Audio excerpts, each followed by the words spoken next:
The following program is rated GE. It is suitable for general family viewing.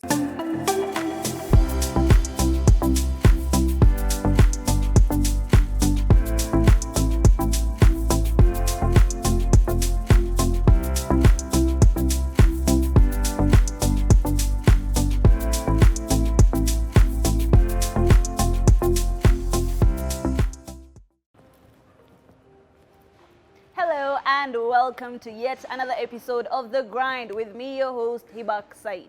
This week, we're going to be looking into the apparel sector. More specifically, we're going to be looking at outdoor apparel and tactical gear. We want to look at the nitty-gritties. We're getting a bit adventurous, but first, let's look at the market margins.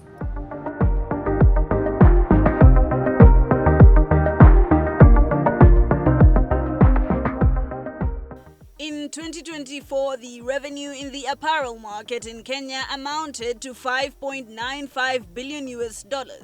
It is projected to experience an annual growth rate of 3.51% between 2024 to 2028. Among the different segments of the market, the largest one is women's apparel, with a market volume of $2.23 billion in 2024. When compared globally, in the United States, it generates the highest revenue in the apparel market, reaching $359 billion in 2024. Calculated per person, the revenue generated in Kenya amounts to $105.80 in 2024. Looking ahead, the volume in the apparel market is expected to reach 376.2 million pieces by 2028. In 2025, the market is predicted to exhibit a volume growth of 2.0%. Additionally, the average volume per person in the apparel market is estimated to be 6.2 pieces in 2024. By 2024, non-luxury are projected to account for 99% of sales in the apparel market. Outdoor apparel is making its way in the list in that niche market, with makers of the consumer goods taking advantage of the barely discovered market to get a good chunk of the market share. The main competition for this subsector is importation from foreign markets, often due to price differences or the familiarity to buyers.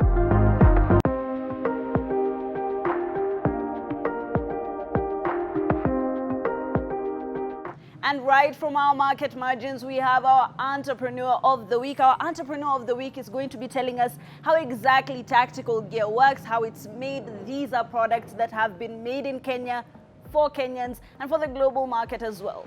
Jamal, if you could just start by introducing yourself, this business of yours, what was the inspiration behind it? When did you start? So thanks, Ixma. Thanks for coming and welcome to Savannah Storms Gear. This business we started 3 years ago, and the inspiration was we experienced a gap. Because where we started, we were making the normal gears in terms of apparel, taking care of the security, hospitality, and then we came across a gap in the tactical and outgoing apparel. So that's something that we've been venturing the last 1 year. It's been very exciting. It's a learning process every day, because no one has done this in Kenya, like you said. But it's a process where we have a very skilled team that are also having very good trainers who are training them to achieve what the global market expects when it comes to tactical gears and outgoing gears as well. Right. Before we get into the technicalities, Yes. we've come to your shop. This Yes. is where you make most of this tactical gear. Correct. We see some of your products. Maybe just take us through a few of them. These are niche pieces that Kenyans probably don't even know exist. Correct. What are we looking at? So we're looking at quite a number of products that we have made so far. We are doing tactical gears, Right. and this starts from the pants. Right. That's for ladies, shorts as well, depending on the different climate condition where anyone would want to go outdoor. So we have the pants, we have the shirts. We have actually custom-made shirts for ladies that would have a nice fit for them because we experienced... I'm saying it's quite curvaceous as well. Yeah, this was to take care of ladies and of course to feel comfortable when they're wearing the gears. They don't have to be so big like most of them are made. Right. But the reason we are here is because we can custom make. And what we are doing is we are listening to our clients, their needs, and we are able to fix those kind of aspects. Right. When it comes to shorts as well, we are listening to our clients, getting to see what has been done before and how we can make the product better. Yes. As we move this way, maybe if you could just tell us, of course, this journey has been a bit different for you, considering I'm seeing products that we don't usually see in the Kenyan market. Correct. The material, what exactly is it made of? I believe polyester and cotton. In what percentages? Correct. So we have materials that are made of polyester and cotton. And the polyester aspect is generally because of, it's an outdoor gear. Right. So the polyester aspect really comes in to make some of the products to be waterproof. Right. Because there are people who are going to the mountain, there are people who are going to the very dry areas. So our products are made from fabrics that are made of polyester and cotton as well. Here we're looking at a chest rig that is used by rangers who really protect our wildlife and also the forestry. Some of the products we have made for them. The jacket really suits the people who are outgoers. And also this is called an individual first aid kit. This is a product that will really be useful for disciplined forces and also people who are in the security world. Right. We have shirts, different colors, different sizes. We also have the shorts for the outgoers, for the tactical teams who would want specific gears like this. These are things we are making. But what we are doing is we are using the fabrics that will be comfortable for wherever the person is going to use these products. Jamal, let's talk raw materials, right? Kenya is so big on ensuring that our raw materials are used on our own products, right? Yes. And the raw materials that are used are sourced locally, right? Correct. If you could just tell us, what has your journey been like when you're looking for this raw material? Has it been easy? Has it been hard? What are your challenges? Oh, well, when you look at these products, these raw materials are not locally available. Right. I remember when we were starting last year, I checked around the region. We started with Kenya, we went to Uganda, Tanzania, just online see if there's one who could be having this kind of product, or rather the fabric, which has become a challenge to date. So we rely on outside, we have to export the fabric, which sometimes there are challenges when it comes to deliveries. And of course that affects our time of delivery as well to our clients, because we are reaching to a point where we have a lot of distributors who are asking our products for them to stock in their shelves. So it's quite a challenge to date. It's not easy to find these raw materials in our country.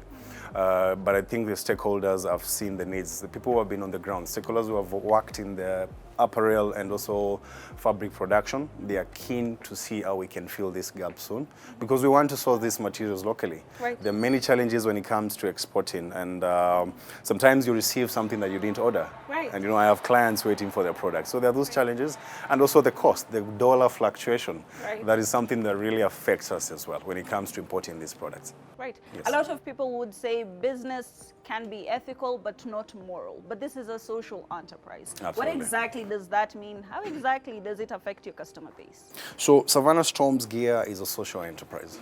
And the reason we went for that aspect of our business is that we have a lot of youth who are very talented in our country. And most of them go through the training in TVETs, in the colleges, and also the fashion schools. But we realized they can do more than what they learn to stitch after the school. So we went into this sector, so at least we wanted to upskill the talents that our youth have.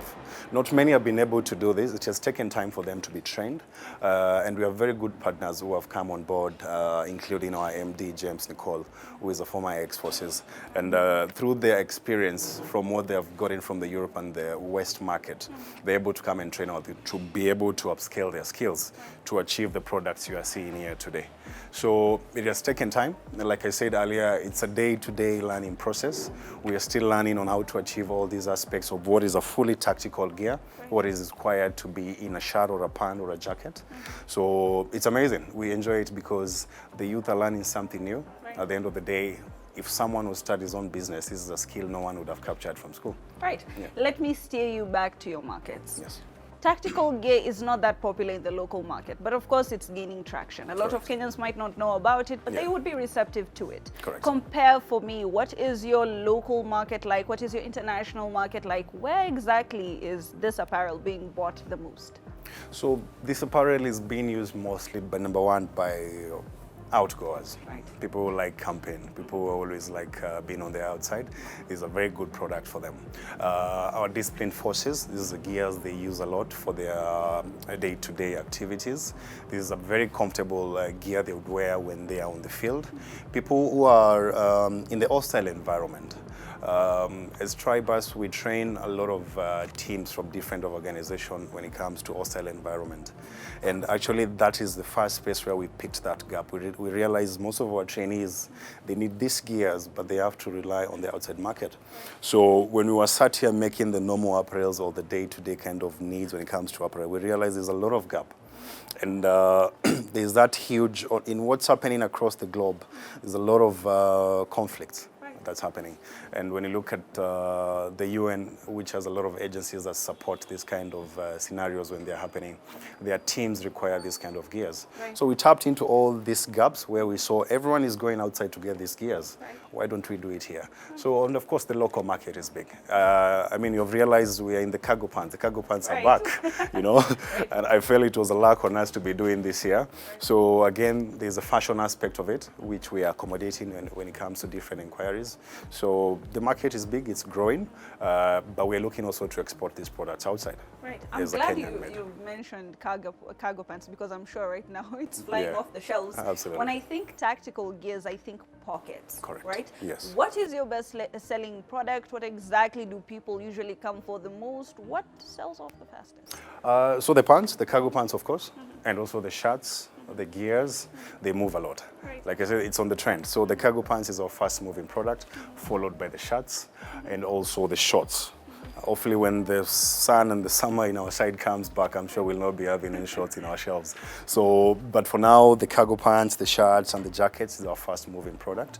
And people come with different needs. We have people also in the medical space where they need pants with specific pocket for their different items to have them on the move.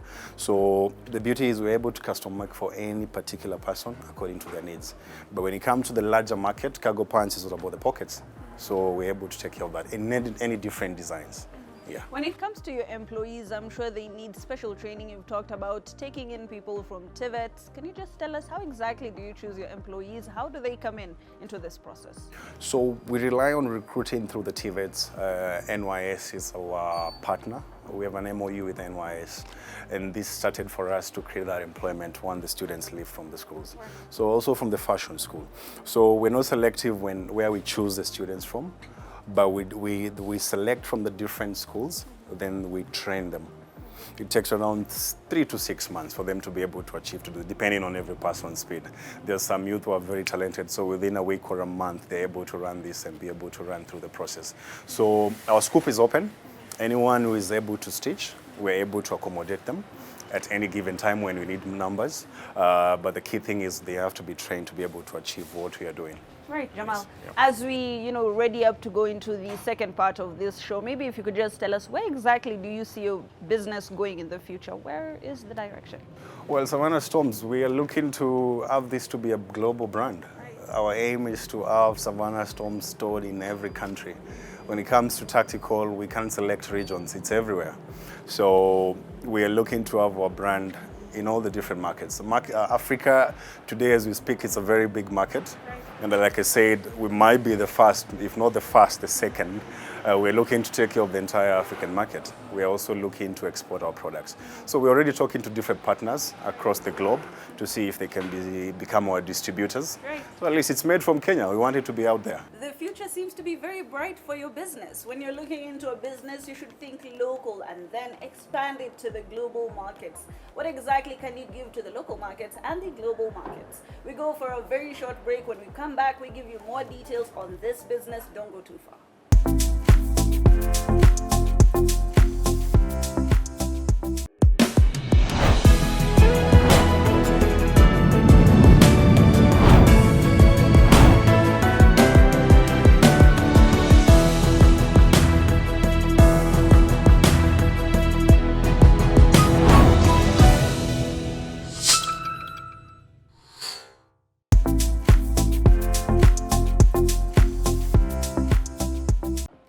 welcome back to The Grind. We were looking into the apparel sector. We're going to be looking into the technicalities right now. We want to know tactical gear, outdoor apparel, what exactly are the policies? Before we even delve into that, let's look into the business capital.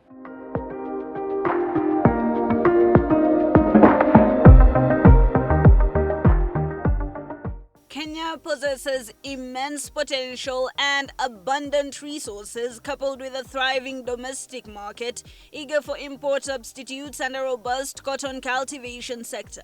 With a proactive and adaptable workforce, the country is well positioned for success in the textile industry. Thinking of joining this sector? Here are some perks you'll get established already that could make your journey easier. 1. An educated population. With an impressive 82% literacy rate, Kenya possesses the highest literacy rate in Africa.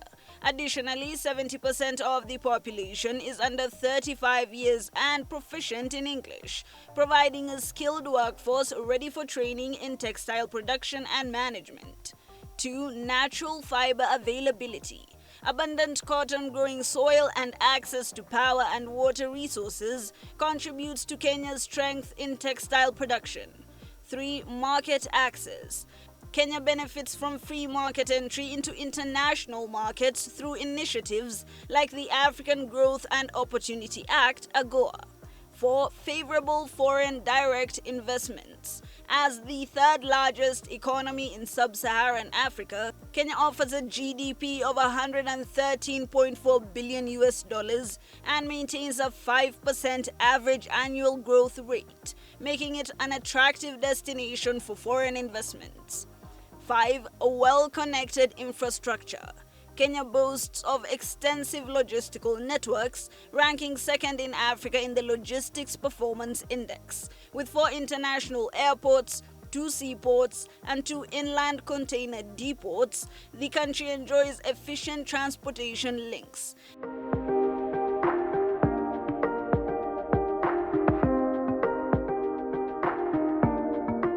And right from our business capital, we have our expert of the week. He's going to be telling us how exactly his business has been faring on.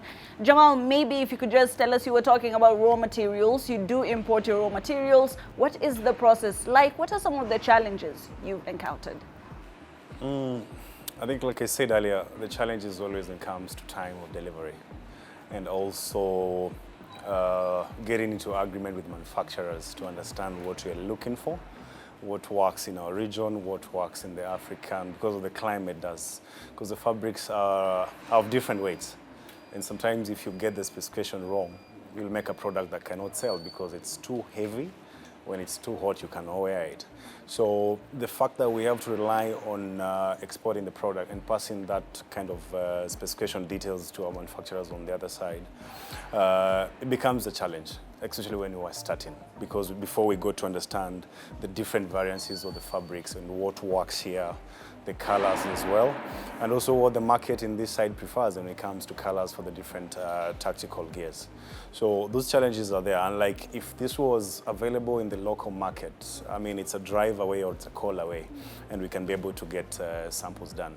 I think I recall paying almost $100 for a booklet of fabrics for me to be able to select the fabric that would work for us. And again, that took time to reach here. So those are the challenges we experience. But we are keen to have our local manufacturers look at this line of fabric production to be able to take care of what we need for people who are making the apparels in the tactical space and also outgoing gears. Yes. Now, businesses in the apparel sector have to make sure that customers are at the center of any of their manufacturing, right? When it comes to custom making pieces, what are some of the processes that you've had to go through? Because I realize people have different tastes. How do you deal with that? Absolutely. The beauty is our clients walk in. We showcase what we have, and we always welcome the ideas of how would you want your pockets, how would you want the design to be. So our clients have really been amazing because most of them are people who have interacted with these gears from different suppliers. And but we took an extra step where we told them, you might have worn this particular gear for this period of time. What has worked for you, or rather what has not worked for you, and what can we do? So we welcome our clients to share their ideas. At times we design the product with them. They come here, they meet our designers, they get to go through the process. Changes are made, we make samples, then they approve, then the production happens. So that's a very interesting space, and it helps us to also create our product list of different designs. So our customers are our designers in another way. Right. Your main competition are makers in other countries who may have different policies that are not like the local policies, and maybe the price range differences could be a bit difficult for your customers. How exactly do you reduce your costs and make sure that you have an edge over your competitors? So we're very keen on sustainability across the business. And these products, when you export them from outside country, like you said, our competitors are outside the country. So the users who are based in Kenya, for example, or even in the region, there's a lot of cost for the product to get here. So what we have done as Savannah Storms, we looked at the price differences and how we can make it more appealing and comfortable for our clients here. And this starts from us stocking fabrics in good volumes to be able to make our prices very competitive with our international competitors. But that doesn't affect the design or rather the quality. So we have been pushed to reduce the price. Of course, we are new in the market, but what we are keen on is on the quality has to be maintained. And our clients have mentioned or rather share the experience of these products are very expensive, from $90 to $200 per piece. A pant would trend to around $80 to $120, depending on the design and also the fabrics that are used in particular different designs. So the price range and also the policies are what can we produce that can be able to be moved within the market that we have here. Of course, not messing up or rather not achieving the quality the client would expect from any other competitor internationally. Right. This is quite the niche market, and I'm seeing you have quite the machines within this particular establishment. If you could just tell us, how exactly did you get them? What are the specifications? How do they work? Well, in the apparel sector, number one, the sewing machine is number one. Yeah, we call it charani.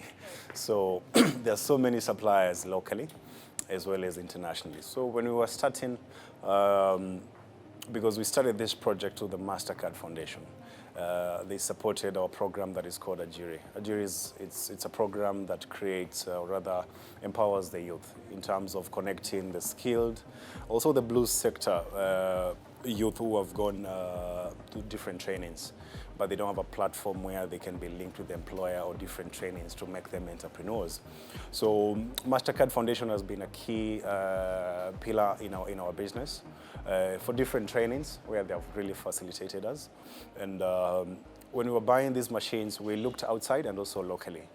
But we were keen to have a supplier who would take care of our needs. These machines are quite technical, and the skill of maintenance becomes a challenge when you import these machines if you don't have a skilled maintenance team here.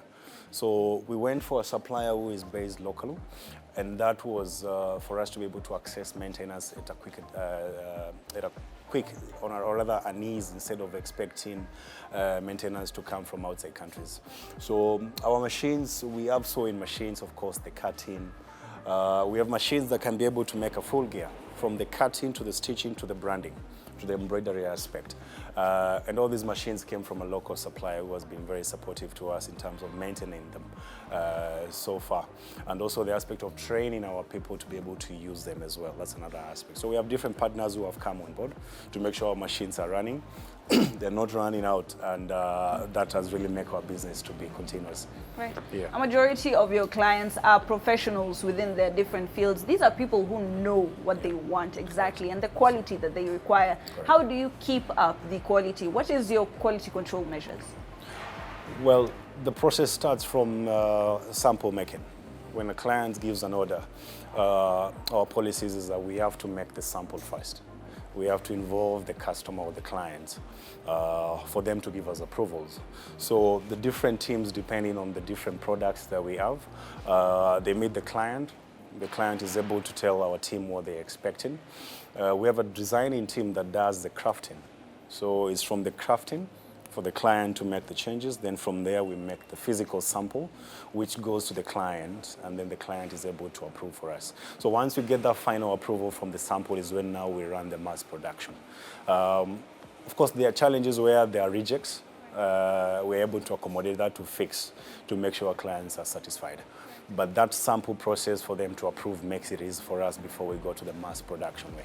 Right, there's apparel making, but then there's tactical gear making, which is very different. When it comes to your employees, they need to have special skills for this. What are your capacity building, what exactly do you do to capacity build them?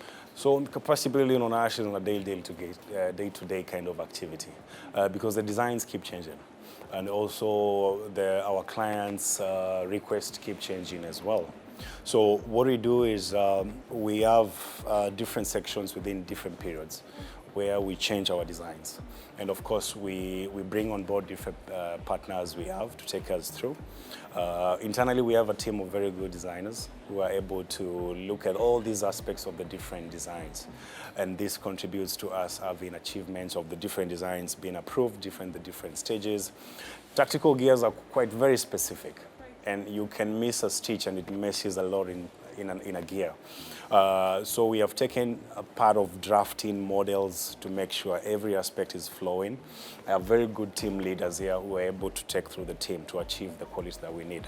But like you said, it's quite technical and there is need for understanding of every aspect. So having different team leaders and also different designers for the different models has really helped for us to be able to move at a good pace. Right. The apparel industry is growing at a very fast rate, right? And you are planning to go international as well. Where exactly do you want this particular, sector to go so that it encompasses some of the things that you visualize for your business?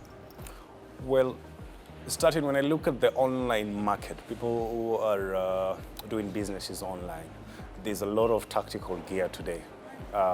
So we have spoken to a few, and when we ask them where they get their gears from, most of it is imported. So for us to be making this here in Kenya, that's our market already. And we're looking to have many distributors who are able to put our products in their shelves. Internationally, before even going internationally, the African market is quite big. And there's a lot of interest in this gear. I think across the African continent, we have a lot of wildlife. We have Tanzania, Rwanda, Kenya, for example. We have tourists who come. And these tourists actually are suited into this gear. So already that becomes our marketing space where when tourists come, we're able to showcase our products. So we're looking to start capturing the local market, of course, before we go to the regional market. When it comes to international, we are looking to look at the people who have been in this space for a long time. Of course, we are willing to learn. We are willing to make sure this is a product that can be shelved in any shelves across the country, or rather the world. So we are very open. We're in discussions with the people, or rather the manufacturers who have been doing tactical gear and outdoor gear for a long time. And that will help us to be able to achieve that standard, that quality the international market would expect. Yes. Right. Now, when it comes to a business, it's very important to put these strategies across so that you know where exactly you're going. But even for clients, before you look into importing a good, maybe it's being made locally and you could be enjoying some of the benefits of local manufacturing. This has been The Grind this week. Thank you so much for joining us. Until next week, same time, same place, do send us your sentiments on the numbers and social media handles on your screen. My name is Hibak Said.